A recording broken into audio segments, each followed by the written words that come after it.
Hey guys, welcome back to my YouTube channel. If you are new here, my name is Gabrielle and this is my husband Austin, and today I wanted to make a video about purity culture. It is something that deeply affected me growing up and the way that I viewed biblical marriage, biblical intimacy, everything like that. And so as I went to Liberty University, I also met a lot of people who were affected by the negativity that the purity culture that we grew up with promoted. And so I wanted to make a video just to talk about both of our experiences, maybe how our churches brought sex up to us and discussed it with us and how that kind of shaped our viewpoint. Maybe it's something that our parents said and how our peers viewed sex, because I think it'll just be a good conversation to see like how night and day our perspectives are. And then I also want to share some responses that I posted on Instagram story, and I basically asked what were some negative things that people took away from purity culture and what were some positive things that they really wish that they would have learned through that, because it really was, in my opinion, it started off being such a well-intentioned thing, wanting people to only have sex with their spouse, but I think it quickly turned into something that was much more toxic and harmful to a lot of young people who had their whole entire identity and self-esteem riding on that. Okay, so Austin has suggested that I share my side of things first. I accepted the Lord when I was really young, and I would say that began to be on my radar probably in middle school, which is getting a purity ring, saving yourself until marriage. I just remember it being a cultural symbol with my friends. When I was 13, or when I turned 13, I asked for a purity ring for my birthday. It was a really big deal. I went with my parents to like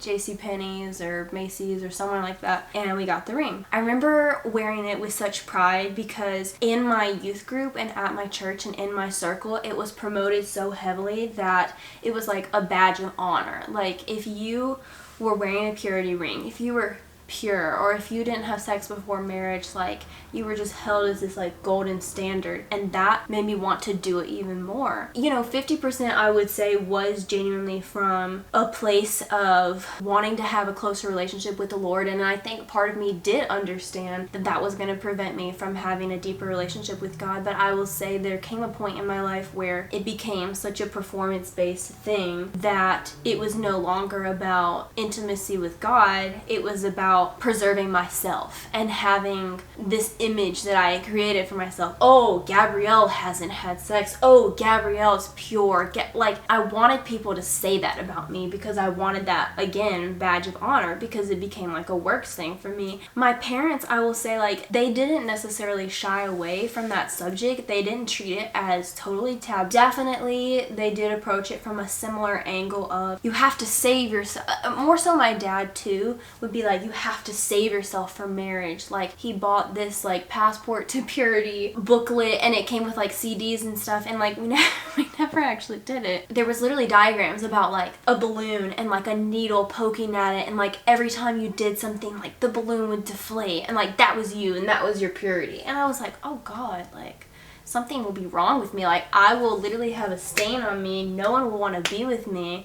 My husband definitely won't want to be with me if I've had sex with anyone else, because there will be something wrong with me. As women, we're taught that we have to preserve ourselves in order to present ourselves as blemishless for our husband, blah blah blah blah blah. But a guy, it's like, oh well, like try to save yourself for marriage, but like if you don't, like there's redemption in the Lord, and like you're such a strong man of God for admitting like you have problems. But with women, it's not like that at all. Back to my mom, she definitely like went into more detail with me about saving myself for marriage and just like the spiritual implications and the soul ties and things like that that would be involved if I chose to do that.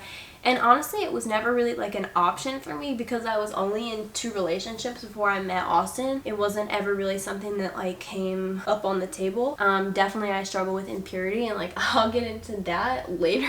But it wasn't in my mind ever to do that because I just knew for a fact that I was waiting till marriage to do that, point blank. So I really appreciate my mom for like going into more detail about that, but still, even like in a year into our relationship, I did not fully understand sex. Like, I did not understand. I know that sounds so stupid, but I did not understand like the full biological implications and everything. I don't know what the disconnect was. I don't know like where life failed me there, But I just had like such a pure mindset in that regard that I guess I never like allowed myself mentally to like go there. So like Gabrielle and I basically had polar opposite situations growing up. I got the talk when I was young, but I never really heard with the spiritual implications. No one ever really gave me details about like soul ties or like just how important it was to save yourself. I grew up in a culture where by the time I was 13 or 14 years old, people were already having sex and getting pregnant. There was like a couple of girls in my 8th grade class that had babies. It was such a stigma in my high school where if you're like 15 or 16 years old and you're a virgin, then you're a loser basically. It was like, and sure, there was a few really strong Christian girls and guys in my classes that were admittedly virgins, and as far as I know, they remained that way until they were married, but they were like outcasts. In my class of 85, there was like 4 of those, and everyone else was like, may or may not be having sex, but it wasn't an issue with them. Like, I lost my virginity really young, and I had no idea what I was getting myself into or the long-term ramifications I would end up suffering through that and through those partners that I had throughout high school and into the first time I went to college and even after, just like the struggle I was putting myself into without even realizing it, just from like being connected to those people that I didn't really love in a spiritual way, that there was only a physical connection with, which ended up causing a lot of pain later in life. Relearned a lot of that stuff, and Teen Challenge really helped me see the spiritual purity side of it as well as the sexual purity side of it. Would you say that your church discussed purity at all, or did they really like cover that, like I don't know, in your youth group? Or I had a great youth pastor. Deal. He personally struggled with porn, and he shared that with us. Okay. He was married and had children, and he told us he struggled with it until into his marriage. And his wife knew about his struggle, and she helped him with it. And ultimately, just he told us how impactful just that aspect was. But he did share enough about sexual impurity and the way it impacted our relationship with God. I just wasn't mentally or spiritually mature enough to draw that connection. You didn't like absorb what you were hearing. Right. Never. Yeah. So what did your parents say to you about sex? And obviously it seems like you weren't in a place to really like receive advice, but like in elementary and middle school, I'm sure they said things to you before that occurred in your life. So like what was their thought process that they shared with you? My dad especially was very upfront about it and very clear about it, and he told us really the ins and outs, the do's and don'ts. He was like, don't have sex before marriage. He was very clear about what we should and shouldn't do. I just didn't listen. I was at a point when I was 13, 14, 15 years old where I was like, my dad doesn't know anything about what life is like for me. Right. So I think most teenagers get that way. Right. He told me everything as he should have. Did your mom say anything, like from her perspective, like a female perspective? No, my mom didn't, and I think that was just like just an aspect of my parents' culture specifically, not necessarily people their age, but them specifically. I think my dad just felt like it was more appropriate for him to share that with me than her. Without her saying a word, he gave me everything I needed to know. I just didn't listen. Thank you for sharing your experience, and I think it's really valuable because not everyone has the experience that I have, and not everyone has the experience that you have, where you're not cool if you don't have sex, or like for me, and vice versa, like everyone has something different happen to them. One thing I didn't say, in my small town, it was like one thing if the guy's having sex with a lot of girls, he was like really cool. So this was actually something that like prompted me to want to make this video, because we were actually having this conversation like 2 or 3 weeks ago, and we just like kept going, like asking questions and stuff, and I thought it was really interesting, and I kept like kind of prying at him, and he finally like said what I was thinking, which is... So like in my hometown especially, and the small towns around me, if a girl's having sex with a lot of guys, she's considered undesirable basically. Even guys I knew that weren't Christians saw it that way. They were like, oh, she's had sex with 3 people, I don't want to be with her. And it was like really a huge double standard that we all acknowledged. We didn't care at that age. And I think that that's really important to acknowledge, because it kind of proves what I was saying. Even in Christian culture, if a girl does, and it's not as much that way now, it was especially at least like 10 years ago, if a girl does anything with anyone, even something remotely inappropriate, like not even fully sex, then she has like a scarlet letter. She is deemed like unworthy, no guy wants to be with her, whatever, and it's just like this stigma around her. But it's like bragging rights for a guy. Like I even remember guys in my youth group like bragging about like how many girls that they had kissed. That's just like normal for a guy to brag about that, but a girl, it's like, you've kissed that many people? Like, what have you been doing in your spare time? Like, what's your problem? Like, you're a hoe, basically. And so it just goes to show that, like, even in a worldly circle, and a Christian circle is kind of the same thing. I think it's why a lot of females have a lot more shame in regards to the things that they slip up and find themselves in. It's definitely changed, like Gabrielle said, in the last like 10 or 15 years, but it still is an issue, and it definitely still happens. It's not, I don't think it happens on the scale it used to. Right. Like, just based on my small knowledge of younger people today, but it definitely still happens. So the next thing we're going to talk about is kind of, as we began to get into the world of dating, how our viewpoint on purity affected those relationships and just our mentality. Because it's one thing to hear something in middle school and beginning of high school when you haven't dated anyone, you don't really know what the heck you're doing. But then as you get into that arena, it's like, oh, I have to make decisions now. I will say, growing up, I watched a lot of rom-coms, and I think that's another dangerous thing that like informs our viewpoint, even as a Christian or not, especially for girls. So, you know, I wasn't allowed to watch The Notebook growing up, and I snuck it when I was like 14 at my best friend's house, and I just remember seeing that and thinking like that was the standard of love. And it's definitely not, but it is still one of my favorite movies. I remember thinking like, wow, being pushed and pulled back and forth in this tumultuous sexual relationship is like, and it wasn't so much like the sex as it was like the love for me at that point in time, because I was 14, that I wanted. But I remember thinking like, this is what I want in my life. It really glamorized premarital sex. Fast forward to my first relationship, and I remember thinking, well, kissing is normal. Everybody kisses everybody. You have to kiss somebody to know if you like them. And my parents had never told me that kissing was wrong or anything like that. They just never said like, oh, if you kiss someone a lot, then you'll want to be with them. I didn't get it. I had never been with anyone. I didn't understand. You know, fast forward into that relationship, and I'm now being inundated with like purity culture because of all of my friends around me, because of the classes that I attend, because of not as much my youth group, but like a little bit. Still, again, the people that I surrounded myself with. I was homeschooled, and a lot of my friends were homeschooled too, and like every single one of my friends was like saving themselves for marriage. So it was like a thing that we were all doing together. And also, you can't be on the worship team if you're doing that. That'll be in the next video. And so I remember I was dating the person I was dating in high school, and we got almost a year into our relationship. I was presented with the fact that this individual did not want to kiss until they got married. And I was very immature, and I handled the situation wrongly. Like, I went off. But I was like, what do you mean? Everybody kisses. You don't want to kiss me? Like, I was like, it was too much. And so I remember I humbled myself and I prayed about it. And I started reading I Kissed Dating Goodbye. And I started reading all of these books. And I was like, oh, I'm holy now. I get it. I'll do that too. Okay. Yes. Great idea. Anyways, and that did eventually occur, and it became like this cycle of, because that person was so hell-bent against it, and I didn't really care. I mean, I kind of did. I said I did. I said I prayed. I don't know.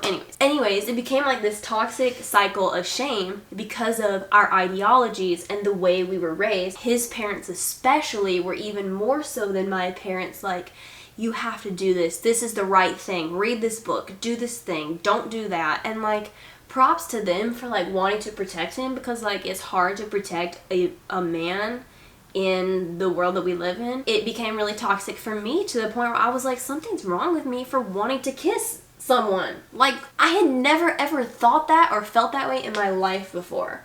And that was just so wrong. So fast forward towards the end of that relationship, and like a few more things happened that like barely scratched the surface as far as like impurity. But I felt so overwhelmingly guilty about it, we had to break up, because that person felt guilty about it too, because our circles were telling us, you're condemned, you're wrong, like basically like you're going to hell, basically, because you're going down the wrong path, it's going to lead to something, blah blah blah. And obviously like I see God's hand in that, because it definitely did prevent us from things, but at the same time it was so damaging, like the thought process that went into that. And I've never in my life experienced something so harmful. And I remember after that relationship feeling like God was calling me. to not only save myself for marriage, but like put myself on this pedestal basically and meet someone else who had never been with anyone, and we were gonna have this ministry together, and we were gonna tell people how to do it, how to be pure before marriage, because it is possible. And I wanted to help other couples because I just knew that it was possible. And it is, but I'm not, and I'm just saying that sarcastically because I was just like really naive. So I say all of that to say, like, even in the books that this person gave me to read, I Kissed Dating Goodbye, it again like scratched, like, what are you doing that's causing the man to stumble? Where are you at fault as a woman? And it's like, we're not at fault. Like, you choose these things for yourself. You choose to be impure. You choose to lead me into impurity. It's not my fault. I feel like purity culture very much so made it out to be that way of like, well, as a woman, like, you have to dress this certain way. You have to act this certain way. You have to say this certain thing to not cause a man to stumble because, like, if you do, that's going to be on you, boo. And, like... Purity culture definitely sucks in that it's always like, because you dress that way, the man is failing. You're making other people sin. That's definitely not true. Purity culture makes it where women are always the devil, basically. It's like very one-sided in my experience of very it. much so. Like, men can wear whatever they want. Like, obviously, like, our bodies are different, and I do believe in dressing in a way that... Modesty is important. I don't want to say modest, classy, That and that flatters your body. I'm not going to, like, walk around with my boobs hanging out of my shirt or, like, booty shorts on my butt crack. Like, I'm not going to do that. Or, like, at the beach, I might wear a bikini. But, like, the point is that purity culture puts all this weight on a woman's shoulders and nothing on a man's shoulders. Because, oh, poor him. He accidentally saw you and now he's having impure thoughts. Okay. Not my problem. That's your problem. As a man, like, you have to take ownership of that. Like, that's not my problem. I just was made to feel like that so much in my first relationship, and not only that, but especially the circles that I grew up in and the books that I read that I thought were helping me, that I thought were, like, shaping me into a godly woman or whatever, and they had their place, definitely. But they ultimately, I feel, did more harm than good. Can you talk about how your viewpoint of purity and, like, sex before marriage and stuff and what you had learned or not learned, how that affected your first few relationships, just like as you entered the dating world? And all the relationships I was in, it was never the other person's fault. So I just want to say that in case Disclaimer. In case someone I know sees this. My first serious relationship, as serious as a 15-year-old can be, we had sex after a month. Like I said earlier, it was like a race to see how fast I could have sex at 15. I was like, I had to have sex with this many people before college or I'm a loser. It was basically like, for me to be a cool young man, I have to have sex with this many people. And keep in mind, me and this girl like really did like each other. We were like talking about getting married at 15. How crazy. But we were like really serious about each other, and then 6 months later we're not dating anymore. My very next relationship was one of the longest relationships I ever had. She was a Christian. She was a very strong Christian at the time, and I was too, or so I thought. I went to church with her like every Sunday. Just a few months after we started dating, we started having sex. We were both 16, and it was like so damaging spiritually. We started the relationship with this idea that like we were going to be like this good Christian couple. Shortly after, we threw all ideas of Christianity out the window, and that set the stage for all of my relationships after. It was like, it just turned into hookup after hookup. Like, I stopped dating girls at that point and just started, I dated like one other girl in high school. How many random people can I sleep with and not date? And the numbers got pretty high. I think one of the biggest takeaways from that, and if I could give any advice to a young man that's struggling with sexual impurity, soul ties, look up soul ties. Look up what biblical soul ties are. When a man and a woman have sex, God created men and women to have sex with each other. Sex is a beautiful thing. But when you have sex with someone, a bond is formed. A tie is formed between those two people, and it takes years for those ties to be cut. I had ties with girls that I haven't seen for years, that years after we dated I was like praying for their family, because I was like, I didn't know it at the time, but I was so spiritually tied to them still. I think it took my relationship with Gabrielle and a lot of prayer to break those ties. Yeah, I agree with you, and I think not just you, but other guys in society can relate. I mean, not every guy, but a lot of guys I'm sure can. in the sense that like of feeling like they want to fit in or want to be cool, because like movies, pop culture, the world just like pushes it so heavily, like, oh, you haven't like been with this amount of people, like you're not cool, like you don't even know how to have sex, so like how are you know what I mean? Yeah, like I didn't want to admit this for a long time because I didn't see just how harmful it really was. But movies really hurt my idea of sexual purity, because like she's saying, there's so many movies where they're not only having premarital sex, they're having premarital sex in high school and they're glorifying it. And yeah, and it's like adult actors doing those parts of like high schoolers pushing that, like, oh, it's normal, I'm going to this party and I'm going to go in this bedroom with this person, and like, but I saw it way more in movies than I realized, and it like made it so desirable, and it's like definitely everything but. I agree. Like even my favorite show, One Tree Hill, like it's such a good show. It's so deep with like the character development, the quotes and everything, but again, it was young 20-somethings acting as high schoolers, and there was like all these build-ups to like these different sex scenes with these different people, and they were treating high schoolers like they were adults, and that can be very damaging too. I didn't watch it till after my first relationship, but like that's definitely something that can like be in the back of your mind, whether you want it to be or not, of like, oh, like that's normal, like that's a special part of our relationship. Something you said made me think of another topic, which is the mentality that if I do something in any way, if I mess up at all, if not even if I have sex, but like if I'm impure in any way, my marriage will be cursed. Like it will be doomed. Like God will not bless me because I have violated his law. I was really sad after that first time I had sex, because I was just like, I'm never gonna get that back. But after that point, I was just like, oh well, it already happened, so it doesn't matter anymore. So it like really blurred my right and wrong scope. I was like, well, I've already had sex once. It doesn't matter if I have sex 10 times now. I'll share my perspective. That was definitely something that was taught to me through the pastors that I followed, through the conferences that I would go to with my youth group, through dating series that my youth group would do. And don't get me, like my youth pastor was amazing and is one of the reasons that I loved God and believed in him the way I did in high school, and it changed so much for me from like being my parents' faith to like being mine because of his teaching. But definitely I would look up my favorite pastors and I would want to know like what they were saying about sex, about being pure, about marriage, about all these things. And like the main thing I would hear is like, if you do that, basically, and not all of them would say this word for word, but it was very much alluded to, if you do anything at all, like your marriage is cursed and doomed. Like try not to do anything as much as you can because you want to have the best marriage possible, and if you do that, like you're gonna mess everything up, and like God, he will forgive you, but like you're not gonna have the most optimal marriage that you could. I'm sorry, but like nowhere in the Bible is that, number one. And number two, that's like so toxic to tell someone in high school who's having to make all these major life decisions, where to go to school, what to do for the career, who to be with, blah blah blah, like to tell someone like if you make one mistake, like your marriage is gonna suck. Like that is so harmful. You cannot tell people that. And I definitely like I carried that through high school, into college, into our relationship, thinking like, oh well, I can't be with you because we won't have a good marriage, or like what, like I don't know, my brain was just like so skewed.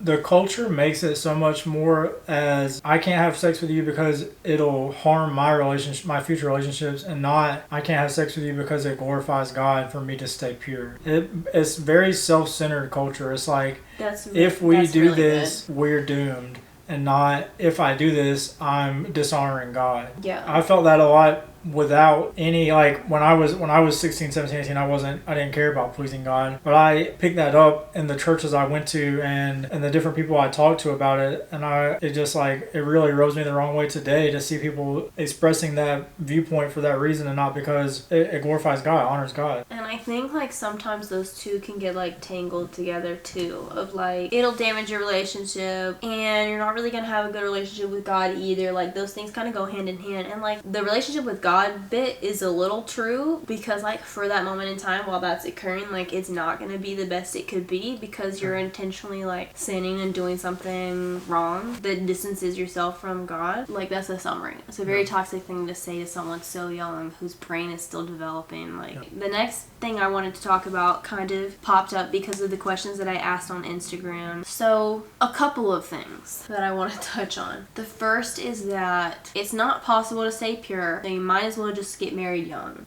That was definitely pushed really hard, not just on me, but on everyone that I knew that went to church at a young age. They were like in such a rush to get married, if they wanted to get married, because they were like, if I don't get married at 22, I'm never going to be able to keep my virginity. And I remember someone that my mom used to know shared an experience with her. Basically, their marriage did not end up working out, but they did get married young, and they were the only people that they had ever been with. And I remember that she shared with my mom that the main reason they got married was so that they could have sex, because it was like a good thing and it honored God that they would go ahead and get married. But it's like that's not the reason they didn't actually know their compatibility, and that was clouding their judgment so badly that they couldn't make a good decision for themselves, because that was all that was on their mind. And I think that that's not always the case for Christian couples, but I think it can be a lot of the times. And I think that that's really dangerous too, because it's almost like, well, we don't have a support system, or we don't have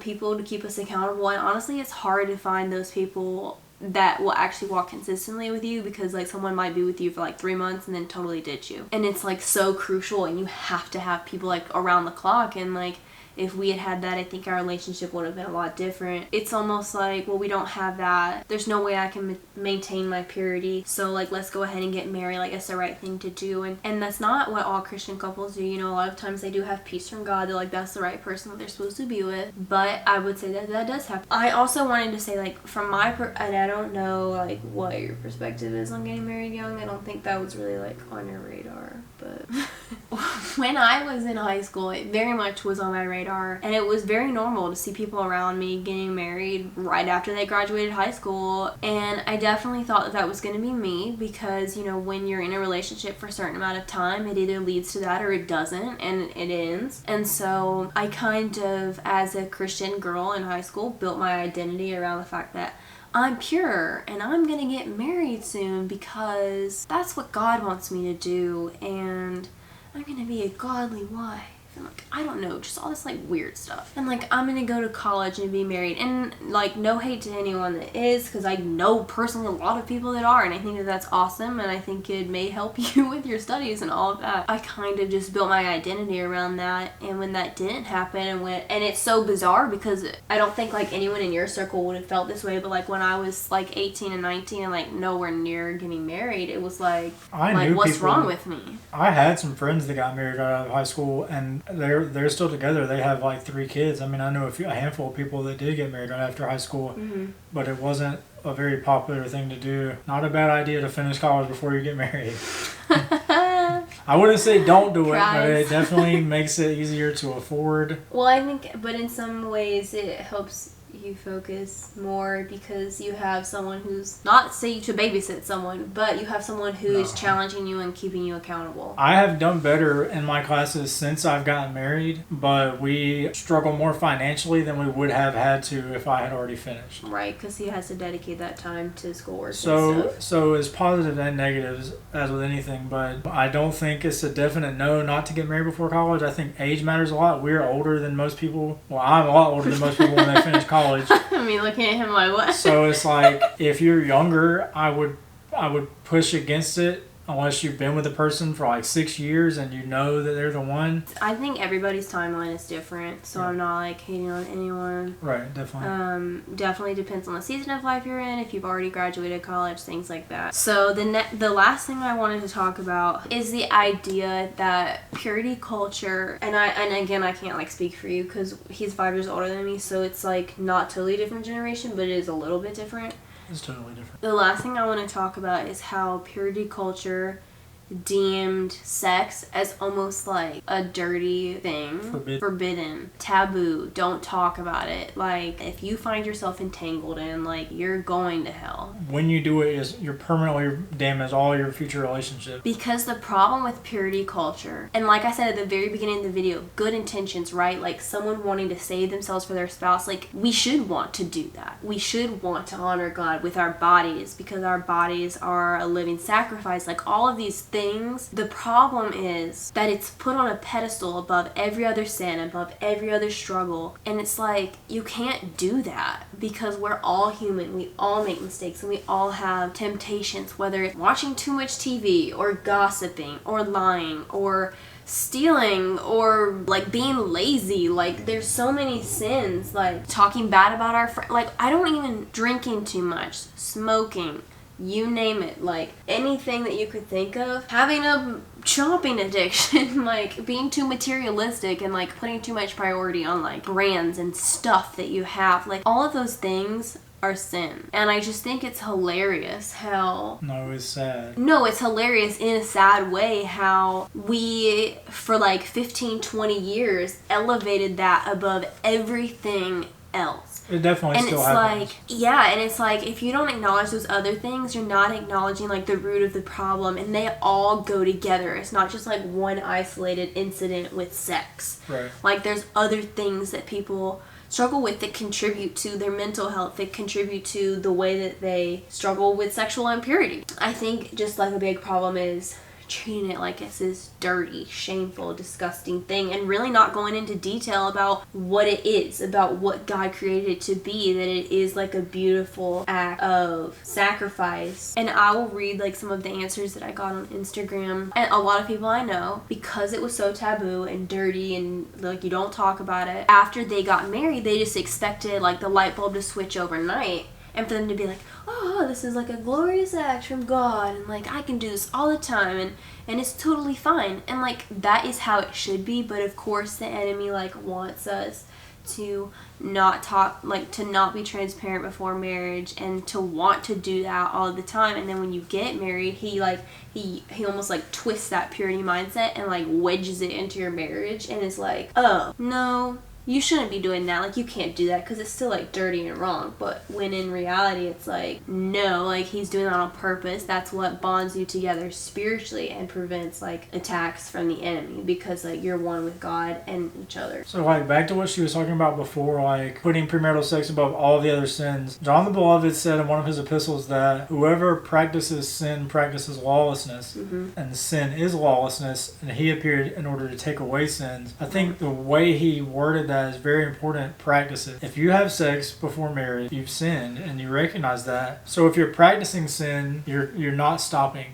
If you look at porn once and you messed up and you don't do it again, you're not continuing to sin, and God is going to love you and bless you. God's going to love you regardless. But God's not going to bless you while you're living in sin. So I wanted to read some responses that I got from people when I asked, what are negative things you learned from purity culture? And I was just really curious to see people's responses. So I'm not going to read all of them. I'll just read some of them. So this one person said, taught me that I should marry young, that there was shame for not being married or centering my goals around finding a husband, and that caused some issues. And I think that we kind of already touched on that, and that's definitely true for people to feel like, oh, well, I want to have a career, and it's not like you can't have both, but just like being more... I think one of the worst things purity culture does is it places the value in the status of your virginity and not in your relationship with God.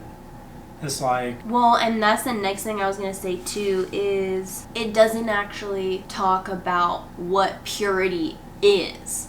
Right. Like, it doesn't actually talk about being pure before the Lord and being holy and striving for that with the Holy Spirit in your life. It just says, like, don't have sex before you get married, and if you do, you're terrible. Right. When in reality, purity or holiness is... Sexual purity is just one tiny aspect of what sanctification means, to be holy before the Lord, It's a lot more than that. Yeah, it's way more than sex. That's part of it. Yeah, that's an important part. But he appeared in order to take away sin. But Jesus said, if you love me, you will obey my commandments. It's like, it's not just premarital sex, it's everything else too. Yeah. Another thing that we kind of touched on that someone said is, even after getting married, in my brain, sex is bad and wrong because of purity culture. Sex was elevated as one of the highest sins, and when that's taught, it's hard to change that mentality after you got married. I will say I don't know how. I genuinely do not know how, but I did not struggle with that like after we got married, and I was really scared that that was gonna happen because like that was so ingrained in me. But I think, I don't know if it's my relationship with God, or like my mind or my mentality, but I just was like, I know that this is a good thing,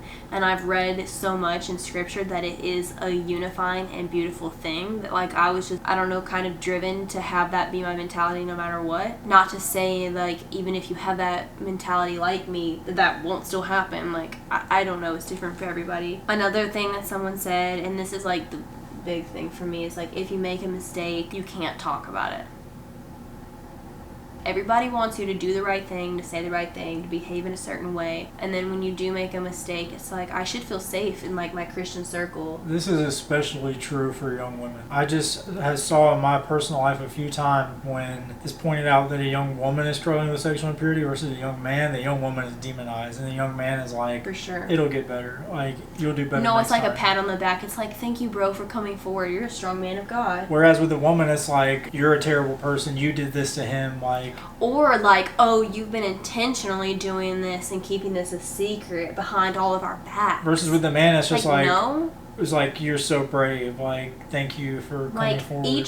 Each gender was both struggling with something behind closed doors, and they both were brave enough to come forward with it. Like, you should not shame or condemn that person. Right. Period. Okay, the next thing is viewing sex as a negative thing. The intimacy is inappropriate and taboo. Both go hand in hand. Another is it's not normal to have sexual attraction at 18 because you're like too young, which like I don't even understand like how someone would like tell someone that. Mary was 13 to 15. People used to get married when they were like 15. Like, especially you're not too times. young. Like, that right. is so dumb for anyone to tell someone that. So then I asked, what are some positive things that you wish purity culture would have taught you? One says that sex is a sacred thing created by God with a beautiful purpose. I know that some people did teach me that, but not everyone did, and they really failed a whole generation of people. My dad especially did the best he could to make that point to me, and I saw it as only a physical pleasure. And just like with the drugs I struggled with, I did it just to please myself. It wasn't, look at this amazing thing God made for us. It was, how much can I make myself happy with this? And it's very damaging. I know that millions of young people across America struggle with that exact same principle today, but sex is an amazing thing when you're married and you're practicing it spiritually like you should. And also on soul ties, I was going to say this earlier, like you can develop a soul tie with someone solely from, no pun intended, from impurity, not even from sex. Like you really can, so you have to be careful. But especially through sex. Right.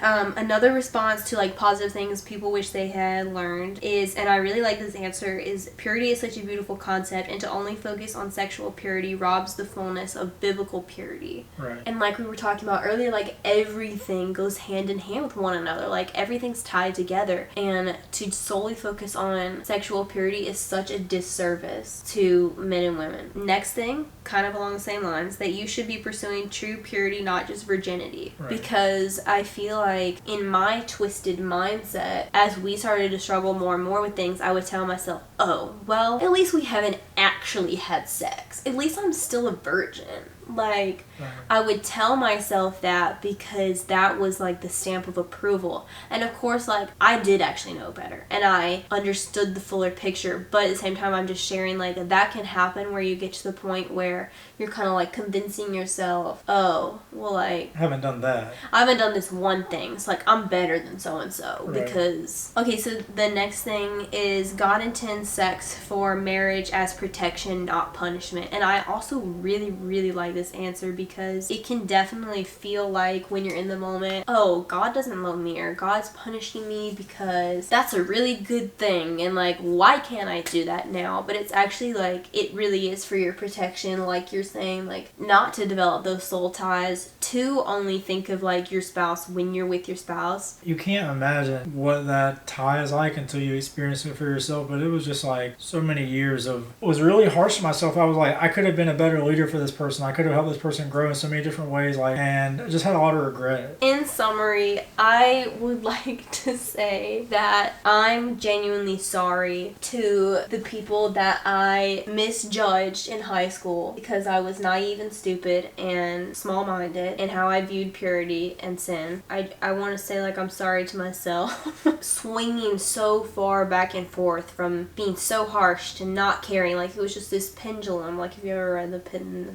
Pendulum by Edgar Allan Poe, you should really go read it. It's really good. Like, I'm like, one day I'm like, no, this is awful, and the next day I'm like, oh, it doesn't matter, like, God forgives me and loves me and blah blah blah. Like, both of those are true, but you have to, like, have a good balance in the middle. As a female, I just want to say, like, if you have, like, had your mindset or mentality, like, damaged by purity culture, like, I would personally love to hear, like, how that has affected you and your relationships or your marriage or whatever it is, how that has affected your relationship with God, like, years and years down the road after being taught what you were taught. I would love to have, like, a follow-up conversation of, like, how was that positive or negative and how it affected you. And I'm sorry that we were taught, like, such harmful things as females. For the young men, this is such a touchy subject because it's like, it's never been easier in history to pick up a device and have porn at your fingers in a second. I struggled with porn for years. It's so damaging. Satan definitely knew what he was doing with the internet. It can be the best tool for discovery and for learning. It can also be the worst tool for that. It's just so easy to sin. I could talk about this for like 4 more hours. We'll definitely make more videos about this. We'll probably make a video about, like, our personal, like, relationship experience. And like, also, like, tips for dating in the modern world. And, like, well, I don't know that we really have any of those. I have a lot of experience. I have a long list of things I shouldn't have done. And at the very least, it'll give you a roadmap to things to avoid. Oh yeah, we could definitely make a video on what not to do. There we go. Coming soon. In conclusion, purity culture has been extremely toxic for a few decades now, and I'm so tired of it. Like, I'm genuinely, like, that's why I'm making a video about it, because it makes me, like, angry when I think about it. It's unhealthy. When I think about how damaging it is. And again, it started with the best of intentions, I think. But like everything with the best of intentions, it can spiral into something that is so damaging into someone's life and soul. Yeah, it just makes me furious. Because I feel like there's so much more to sex in the way that God created it, that He meant for us to understand before we got married, that we just totally skip over. So anyway, with that being said, thank you guys so much for watching this. I hope you enjoyed it. I hope that you related to something that we said or learned something, and I would love for you to comment below experiences that you've had, either positive or negative, or questions you have about our story, or questions about our experience with purity culture. Ideas for future videos. That too. But I love you guys. Thank you so much for watching this, and I will see you in my next video. Bye!